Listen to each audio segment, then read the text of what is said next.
3, 2, 1. Muy buenas tardes para todos, Dios los bendiga. La verdad que es una alegría estar en este momento compartiendo con ustedes esta reunión. Siempre lo hago desde mi casa y hoy me tocó estar aquí en vivo, así que agradecido a Dios de poder compartir la palabra de Dios, que es lo más lindo que tenemos, es el tesoro que el Señor nos ha dejado, su palabra, sus mensajes que nos llegan al corazón. Es la palabra de Dios, como dijo David, la que convierte el alma, y realmente es lo que hoy necesitamos, ¿no? Como dijo Jesús, no solo de pan vivirá el hombre, sino de toda palabra que sale de la boca de Dios.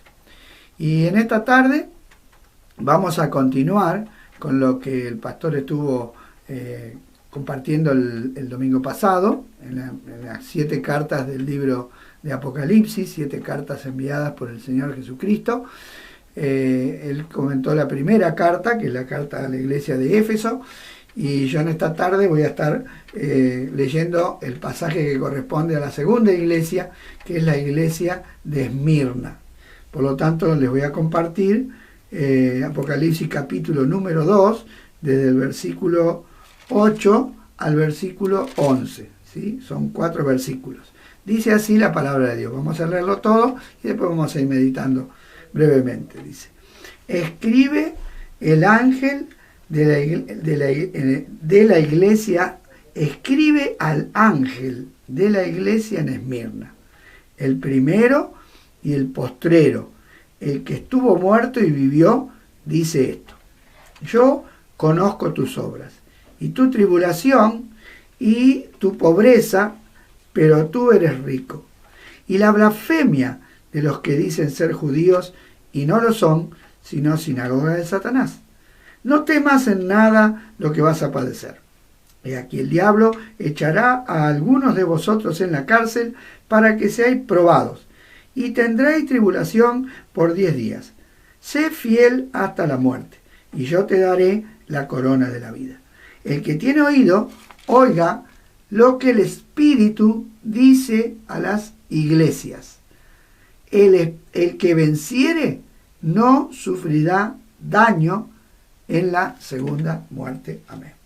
Gloria a Dios. Qué tremendo, ¿no? Este mensaje a esta iglesia que estaba pasando por un momento difícil, pero qué bueno es que el Señor Jesucristo, Él está atento. En el capítulo 1 nosotros podemos ver a Jesús caminando en medio de los candeleros. Las iglesias, las 7 iglesias están representadas en el capítulo 1 por los 7 candeleros. Y el Señor Jesús camina en medio de los candeleros. Quiere decir que el Señor Jesús, que es el dueño de la iglesia, porque Él la ganó con su propia sangre, es el que anda en medio de nosotros observando y mirando todas las cosas. Hermanos, no estamos desamparados. Dios siempre estuvo con su pueblo. Cuando Israel salió en libertad de Egipto, Dios le dijo que ellos cuando hicieran sus necesidades en el desierto, que tuvieran una estaca para hacer un pozo y después cubrirlo, porque Dios les dijo: yo camino por en medio del campamento. O sea, el campamento de Israel era vigilado y supervisado por el Señor. Y así también hoy está en medio de su pueblo, vigilando y mirando cada cosa. El Señor no está ausente, el Señor no nos dejó, se fue y dijo: bueno, arréglensela como puedan, después vemos. No, Él está, su presencia es permanente en medio de nosotros, y nosotros por eso estamos agradecidos y bendecidos sabiendo que Él está. Por eso Él, cuando en todas las 7 iglesias se presenta con algunos de los atributos que fueron leídos algunos por mi hermano Aldo al comenzar la reunión, de esos atributos que tiene el Señor, siendo hoy Dios Todopoderoso y con toda la autoridad que le ha sido dada, porque cuando el Señor resucitó, se juntó con los discípulos y les dijo: toda potestad me es dada en el cielo y en la tierra. Por tanto, id y hacer discípulos a todas las naciones. Así que el Señor tiene todo el poder, y entonces Él se presenta como el primero y el postrero. Es importante la presentación, ¿no? Cuando el Señor se muestra quién es, porque nosotros, hermanos, como iglesia, tenemos que saber quién es nuestro Señor. No, si no conocemos bien quién es nuestro Señor, bueno, entonces muchas cosas no vamos a entender. Pero qué bueno es que sepamos que Él es el primero y el postrero, ¿sí? Y esta es una frase tomada del Antiguo Testamento. En el profeta Isaías, en el capítulo 44 y verso 6, dice así la palabra de Dios. Así dice Jehová, Rey de Israel y su Redentor, Jehová de los ejércitos. Yo soy el primero y yo soy el postrero, y fuera de mí no hay Dios. ¿Y quién proclamará lo venidero, lo declarará y lo pondrá en orden delante de mí, como hago yo desde que establecí el pueblo antiguo? Anúncienles lo que viene y lo que está por venir. No temáis, ni os amedrentéis. ¿No te lo hice oír desde la antigüedad y te lo dije? Luego, vosotros sois mis testigos. No hay Dios sino yo, no hay fuerte, no conozco ninguno. Qué tremenda esta palabra, ¿no? Cómo Dios se presenta delante de su pueblo como el eterno, ¿sí? El todopoderoso, el que sabe todo y determina todas las cosas. Él declara, pone en orden y establece todas las cosas que tienen que suceder. Por eso es muy importante que entendamos la soberanía de Dios, que muchas veces no podemos entender cómo es que Dios actúa en su soberanía y en su ciencia y en su predeterminado consejo, porque Él determina por anticipado las cosas, permite que ciertas cosas sucedan que a nuestro ojo humano, a nuestra manera de ver, son desgracias. Diría, uy, pero qué mal esto, ¿por qué tiene que ocurrir esto? Bueno, pero siempre entendamos que Dios tiene un fin y tiene un plan y un propósito. Y cuando Dios determina las cosas, las determina para sus hijos, para aquellos que le aman, para aquellos que le sirven. Y cuando Dios determina cosas para sus hijos, determina cosas buenas. Mis pensamientos, dice, no son vuestros pensamientos. Yo tengo pensamientos de bien y de paz. Los judíos iban al cautiverio, iban a la ruina, perdían la ciudad, perdían la tierra, perdían todo. Muchos murieron, otros fueron desnudos, caminando 700 kilómetros como esclavos. Parecía la ruina total. Y ellos pensaban, bueno, chau, se terminó todo. Pero Dios manda al profeta de Isaías y le dice, yo tengo pensamientos de bien. ¿Y cómo? En semejante desgracia puede haber un bien. Es más, al profeta Isaías le hace comprar una heredad de una tierra que ya no iba a ser de ellos. ¿Pero para qué? Para que ellos vieran que después de 70 años ellos iban a volver. Y que Dios iba a continuar con sus planes y sus propósitos. Era un trato de Dios, era un trato. Entonces el Señor se presenta como el primero y el postrero, como el eterno. También lo dice en Isaías 48:12, si lo quieren leer después. Y dos cosas. Primero se presenta como el eterno, el todopoderoso. El Señor Jesucristo es Dios, hermano. No es un ángel, no es una criatura, es Dios. Y también es interesante de que desde este texto de Isaías que habla de Jehová, el eterno, dice, vosotros sois mis testigos, y de ahí salen los testigos de Jehová, ¿no es cierto? Y qué interesante de que Jesucristo aquí se presenta de la misma manera que Jehová en el Antiguo Testamento. Él es el Dios eterno. Acá podemos ver que la naturaleza del Hijo es la misma naturaleza del Padre. Él es Dios eterno.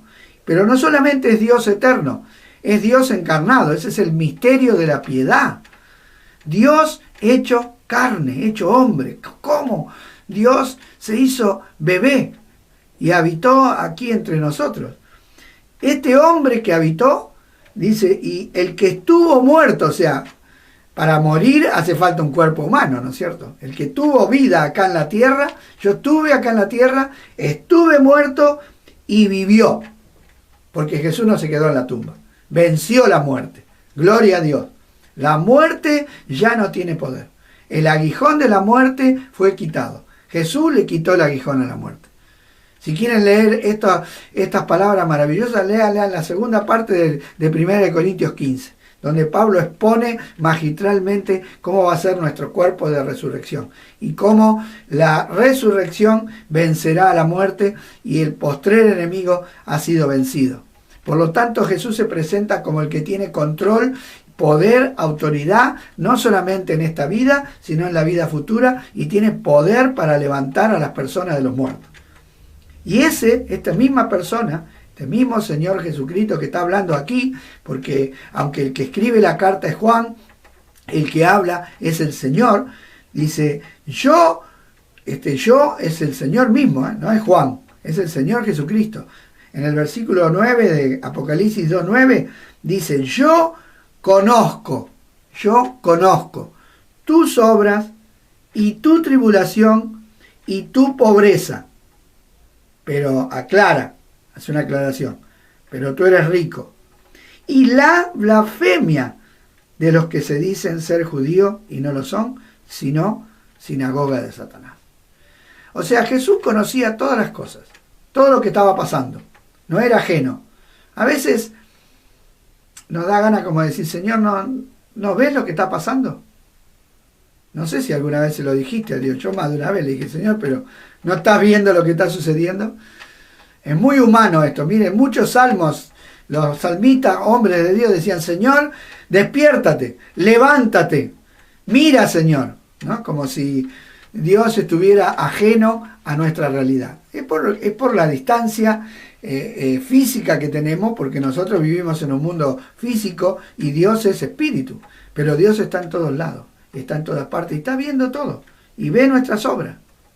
Y las obras de los hermanos que estaban viviendo en esta iglesia eran obras aprobadas por Dios, porque el Señor no reprende ni reprueba ninguna de sus obras. En otras cartas hay reprensiones, hay quejas, hay denuncia de que sus obras no eran buenas. Sin embargo, estos hermanos tenían buenas obras, ¿no? Como habló nuestro pastor antes que yo, Dios nos ha creado para buenas obras.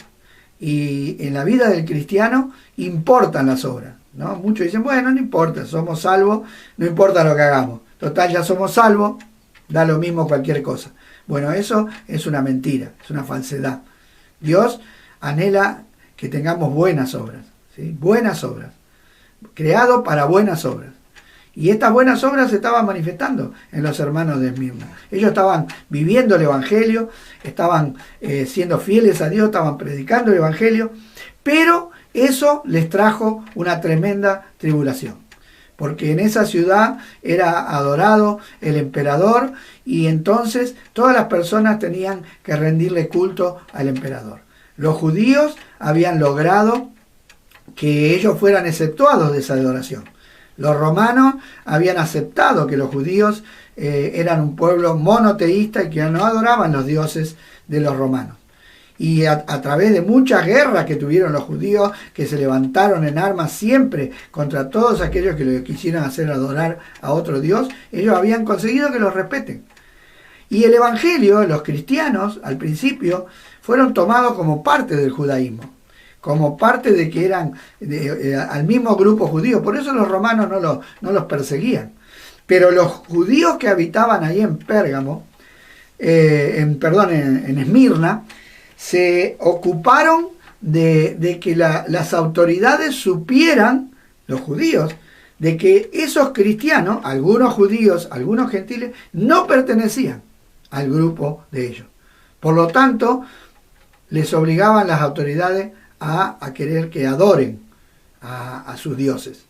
Y por esa causa, como los hermanos se negaban a adorar a otro Dios que no fuera el Dios eterno, el Dios verdadero, ellos empezaron a sufrir persecución, ¿sí? Y eso trajo que también perdieran sus bienes. Ustedes saben que todos los gobiernos totalitarios, cuando se volvieron en contra de un grupo, cito el ejemplo de los nazis contra los judíos, ellos los despojaron de todos sus bienes. Siempre los opresores despojaron de todos sus bienes a las personas oprimidas. Y los cristianos de la primera época también sufrieron. El escritor a los Hebreos en el capítulo 10 dice que los hermanos habían sufrido el despojo de sus bienes con gozo, sabiendo que tenían una mejor herencia en los cielos. O sea, era algo que estaba ocurriendo en ese tiempo y los hermanos, por eso eran pobres materialmente. No tenían escasez de cosas materiales. Pero el Señor les aclara que no eran pobres espirituales. Eran pobres materialmente, pero eran ricos. Dice, pero tú eres rico. Y qué linda esta palabra, ¿no? Que Jesús estaba mirando sus obras, estaba probando su conducta, su manera de actuar. Dice, para que vean vuestras obras, y vuestras buenas obras y glorifiquen al Padre que está en los cielos. Jesús dijo que éramos la luz del mundo y la sal de la tierra.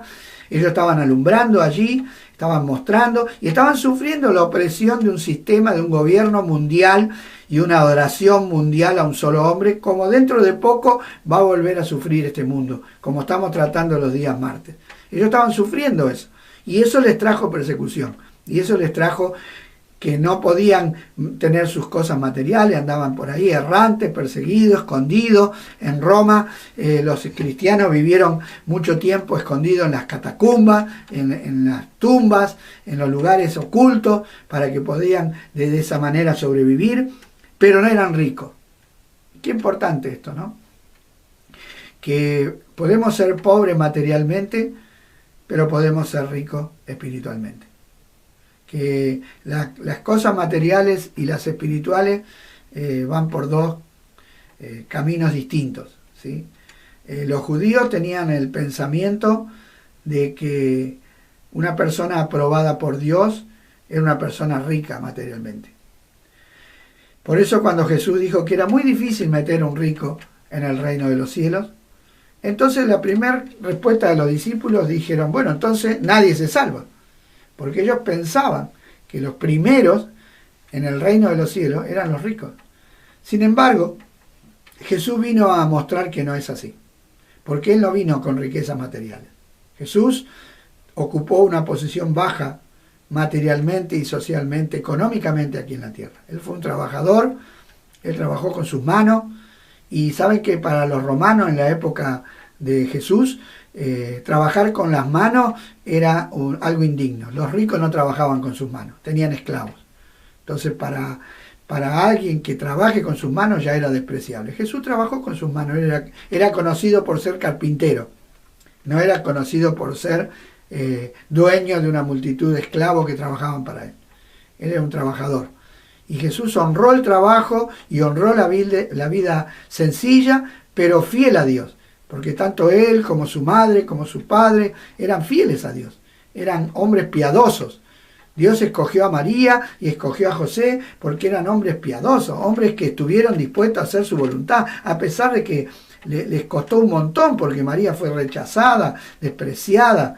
Hoy está siendo pasada por la televisión una serie de Jesús, y ahí se ve bastante cómo María fue perseguida en su pueblo y tratada de prostituta y un montón de cosas, y José también fue despreciado, pero se mantuvieron fieles, honraron su ministerio. Entonces Jesús también vivió en escasez, pero no le impidió realizar su ministerio. Es más, cuando cumplió su ministerio, él dijo, yo no tengo dónde recostar mi cabeza. Jesús tuvo que dejar su casa, tuvo que dejar su ciudad, su pueblo, Nazaret, porque los habitantes de Nazaret los rechazaron y se tuvo que ir a vivir de prestado en la casa de Pedro. Y después andaba por allí, caminando, a veces durmiendo a la intemperie, a veces comiendo bien, a veces comiendo poco, pero nunca por eso pensó, ni dijo, ni sintió Jesús el desamparo de Dios, ni por eso dijo, no, así no puedo servir a Dios. Todo lo contrario. Para lo que él necesitaba para vivir en esos días, Dios se lo proveyó. Dios tocó corazones de personas que ofrendaran. Jesús vivió de las ofrendas de las personas que tenía a su alrededor y él cumplió su ministerio. Y entonces honra acá a estas personas que estaban pasando por una situación económica difícil.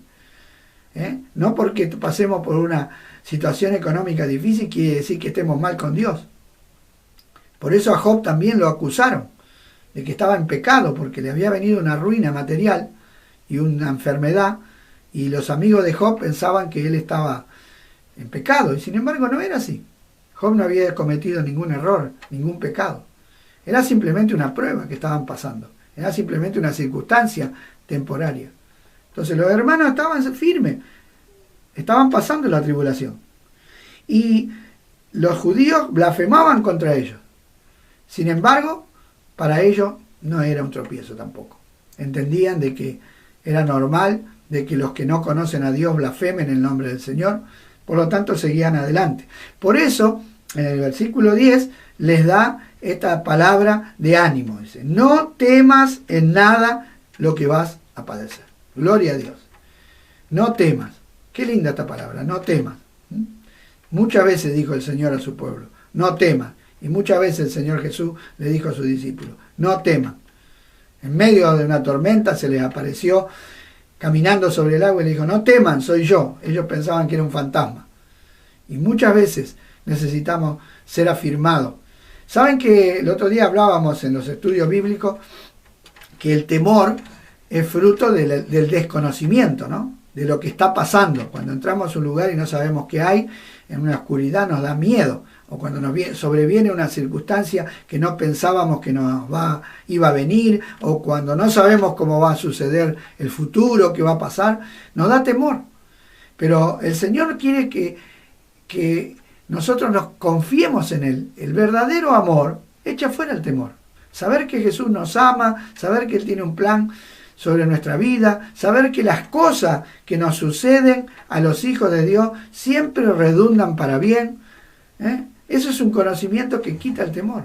Yo me gozo siempre en leer la historia de José, el hijo de Jacob, y se lo recomiendo que la lean, está en Génesis, donde él fue vendido por sus hermanos de esclavo, fue llevado esclavo a la casa de Potifar, luego fue llevado preso a la cárcel, pero él nunca se quejó. Y él siempre buscaba a Dios, y él sabía que la presencia de Dios estaba con él.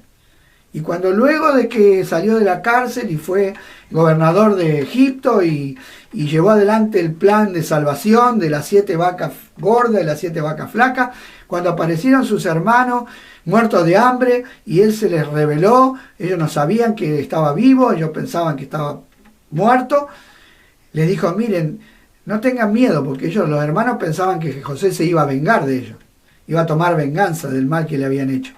Y José le dice, no. ¿Saben que Dios preparó todo esto para bien? Gracias a que Dios me trajo acá, hoy toda nuestra familia puede tener sustento. Miren la visión que tenía José de la vida. Una visión en la cual entendemos de que Dios lleva el control de todas las cosas y que nada malo nos puede suceder. Eso es lo que le está diciendo el Señor. No teman lo que van a padecer. Van a padecer. Van a padecer. Van a padecer persecución, cárcel, dice. He aquí el diablo echará a algunos en la cárcel.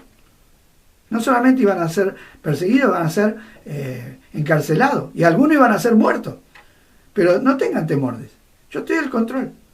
Es interesante que a esta iglesia le dice, no temas lo que vas a padecer, porque van a padecer cárcel y van a padecer muerte.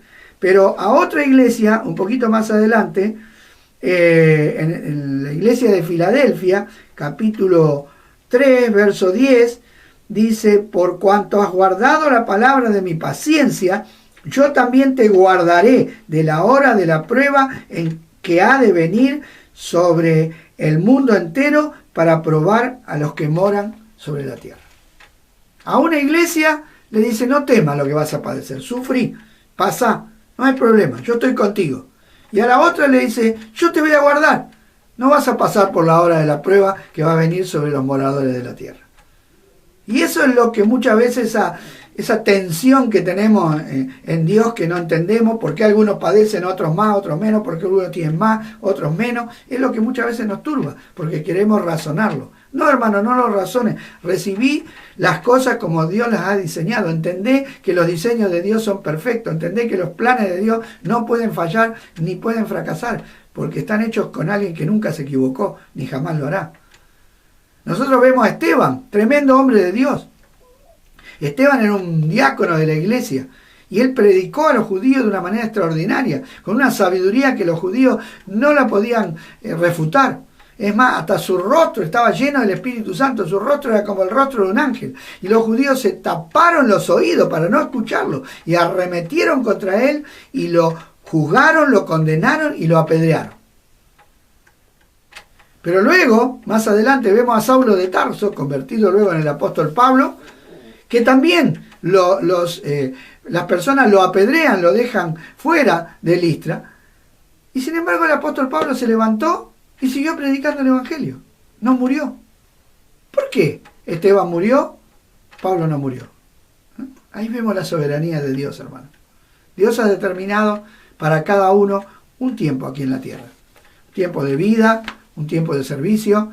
Y entonces le dice, mire, no temen lo que van a padecer, ¿eh? Algunos el diablo los va a echar a la cárcel. ¿Quién andaba detrás de la persecución? ¿Quién anda detrás de la oposición contra el pueblo de Dios? ¿Quién es el que se levanta contra todo lo que es de Dios? El diablo.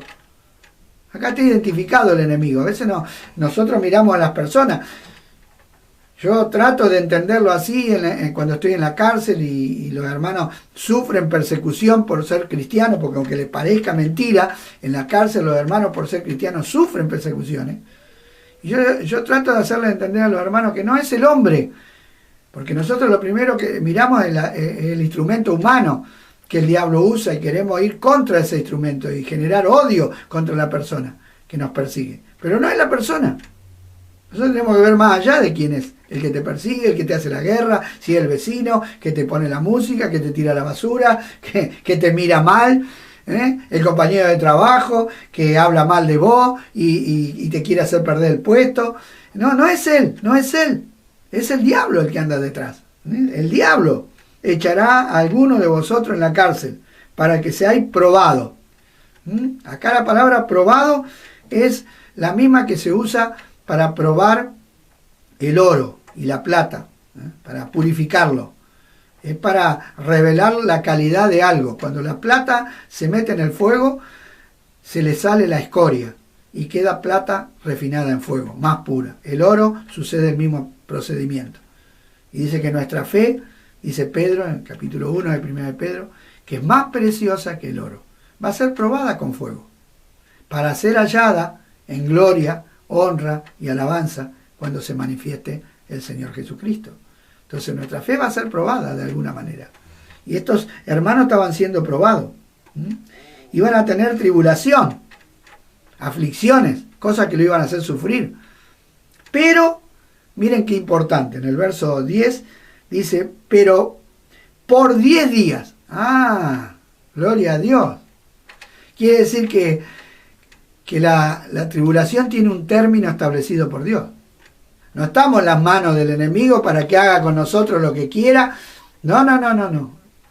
Cuando Dios fue en contra de Job, el diablo fue en contra de Job, Dios le puso límite al diablo. Lo mismo sucedió cuando quiso ir contra los apóstoles. Jesús le dijo, el diablo ha pedido para zarandearos y yo he orado para que vuestra fe no falte. O sea, el diablo tiene que pedir permiso a Dios y tiene límites, porque Dios le estableció límites. Y aquí hay un límite, el diablo va a ir contra ellos, pero solamente por 10 días. Qué bendición, ¿no? Que la prueba tiene un principio y tiene un final. Por un poco de tiempo, dice Pedro. Si es necesario y por un poco de tiempo, tendráis que ser afligidos en diversas pruebas. Si es necesario. Y si es necesario, lo tenemos que pasar. Por 10 días. Sé fiel hasta la muerte. Qué importante esto, de ser fiel hasta la muerte. Sea que la muerte venga porque nos maten, o sea que la muerte venga por muerte natural o por alguna otra forma. Pero el consejo del Señor, la exhortación del Señor es a ser fiel. Fiel significa que no cambia, que sigue igual. La palabra fiel significa eso, que no cambia, que sigue igual. Dios es fiel. Él es fiel y Él espera que nosotros también seamos fieles. Él, cuando nosotros somos infieles, permanece fiel. Pero no es la voluntad de Dios que seamos infieles, sino la voluntad de Dios es que seamos fieles hasta la muerte, porque hay una corona, hay un premio, hay una recompensa. Acá la palabra corona es la palabra estéfana, que es la corona que recibían los vencedores en los juegos deportivos. Hay dos palabras que se usan para corona en griego. La otra representa las coronas de los reyes, que es la palabra diadema. Esta es la corona de premio, de galardón por haber sido fiel al Señor. Por eso decía que nuestras obras van a repercutir en la eternidad, hermano. Todo lo que hagamos aquí en la tierra, que sea hecho dentro de la voluntad de Dios, va a permanecer con nosotros. Y todas las obras de la carne, todas las obras que hagamos, que no sean conforme a la voluntad de Dios, van a ser quemadas, dice 1 Corintios 3.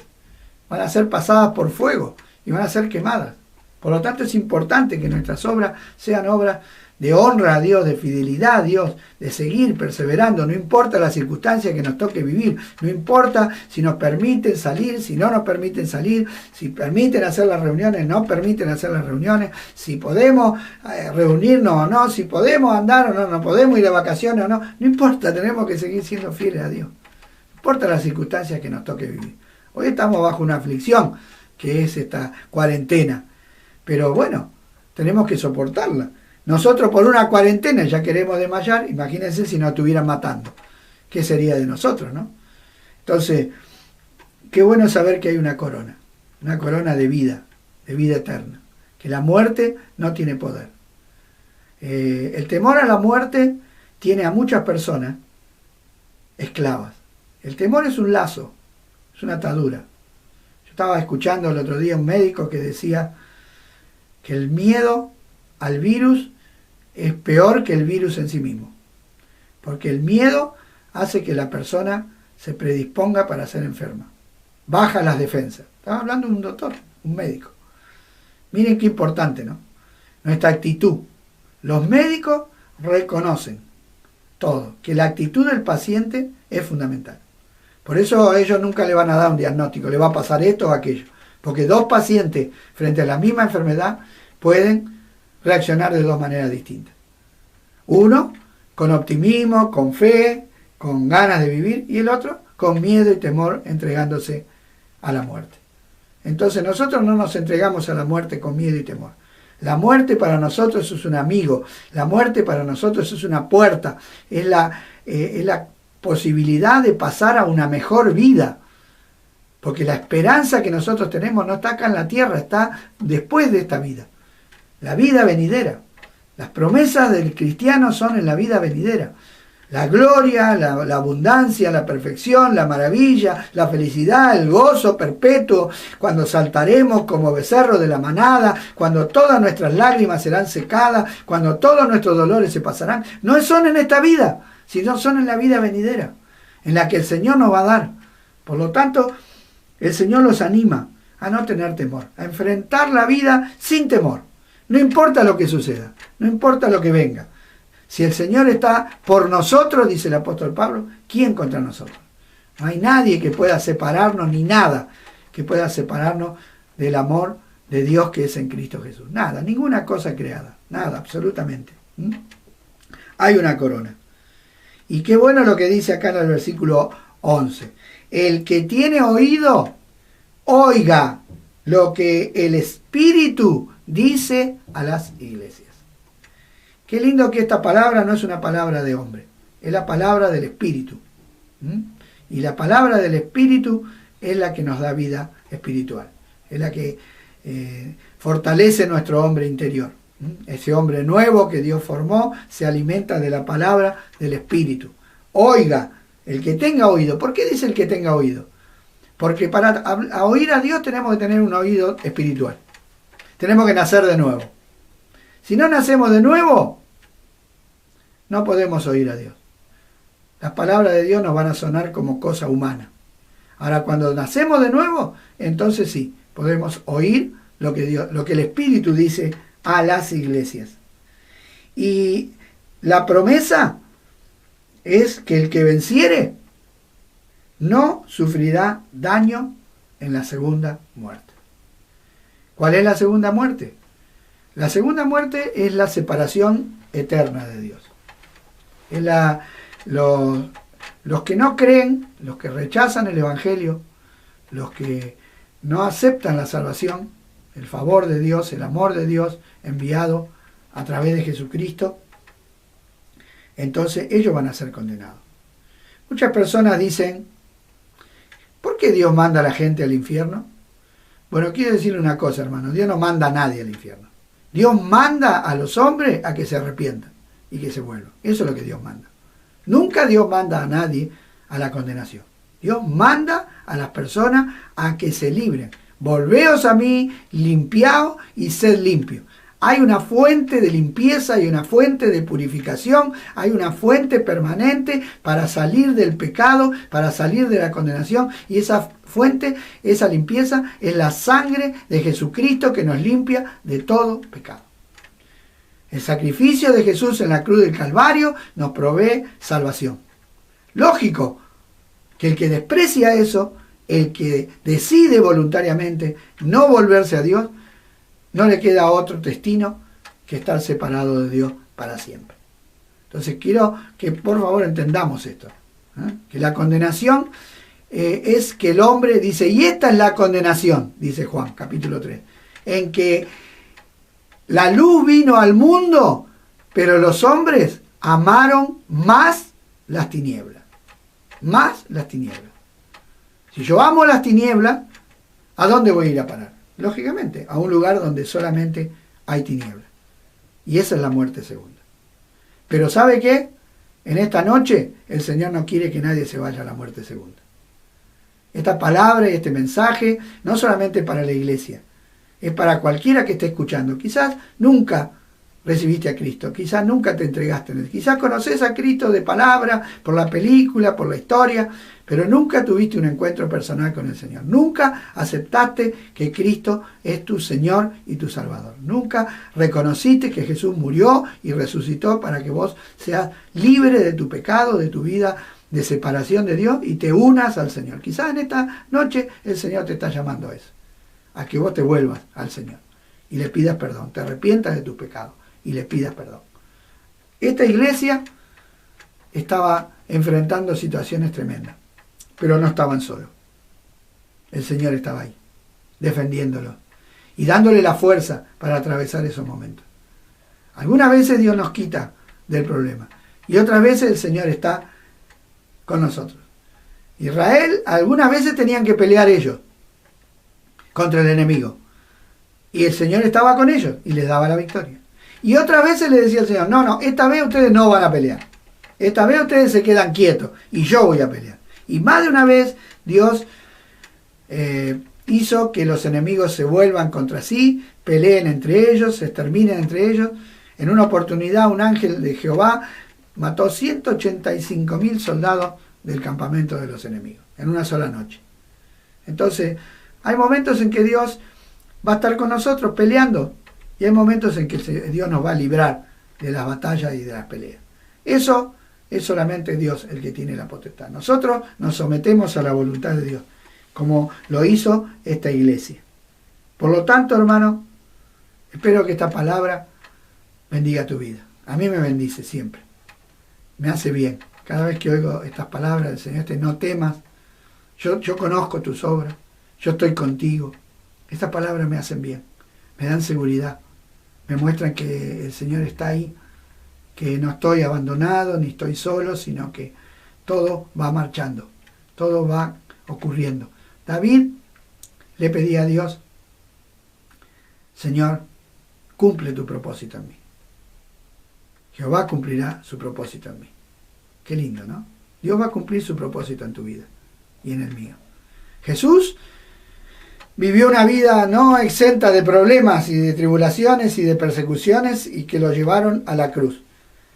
Pero antes de morir, la noche anterior, en Juan 17, él dijo, Padre, la obra que tú me diste, la he terminado. Ahora, dame la gloria que tenía contigo. Bien, Jesús no estaba desesperado por la muerte.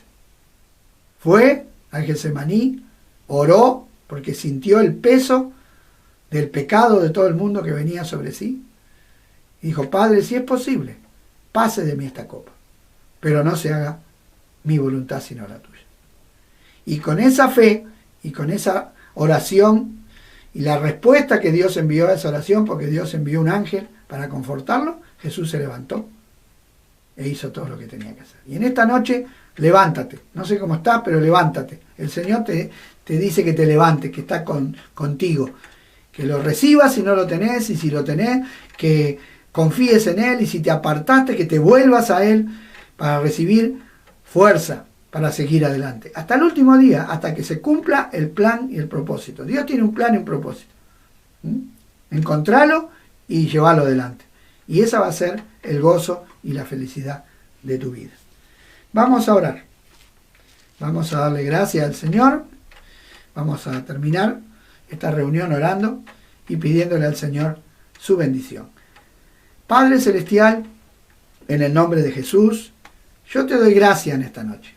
Gracias por todo, porque hemos cantado, hemos alabado, hemos bendecido tu nombre, Señor, y también hemos leído tu palabra y hemos recibido esta palabra maravillosa que nos alienta, que nos anima y que nos da fuerza para seguir adelante. No mirando las cosas que nos suceden, sino poniendo nuestra mirada en ti.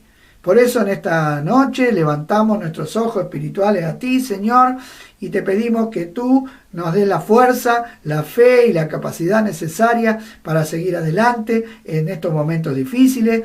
Te pido por aquellos que no te conocen y que han escuchado este mensaje y que se quieren volver a ti, que en este momento te puedan pedir perdón a ti, que tú los puedas perdonar, los puedas lavar, los puedas limpiar y los puedas llenar con tu Espíritu Santo, como así también aquellos que están apartados en esta noche, que tú los puedas reconciliar, los puedas traer a ti de vuelta, y aquellos que están firmes, Señor, que puedas animar, llenar de fe y de confianza en esta noche, que puedas limpiar de toda enfermedad, de todo mal, Señor, a mis hermanos que están necesitando y están clamando a ti, Señor, por cada una de las necesidades. Yo te ruego por cada uno de ellos.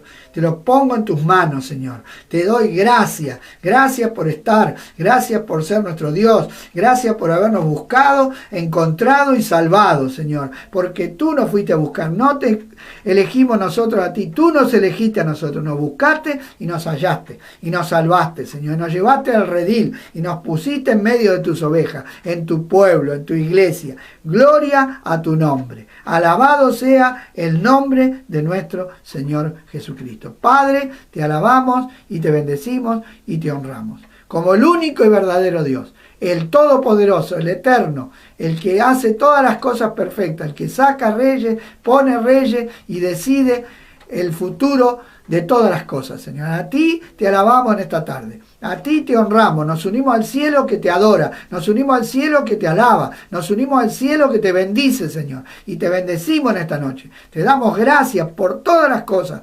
En el nombre de nuestro Señor Jesucristo te pedimos todas estas cosas. Amén, amén y amén. Bueno, buenas tardes. Dios los bendiga mucho.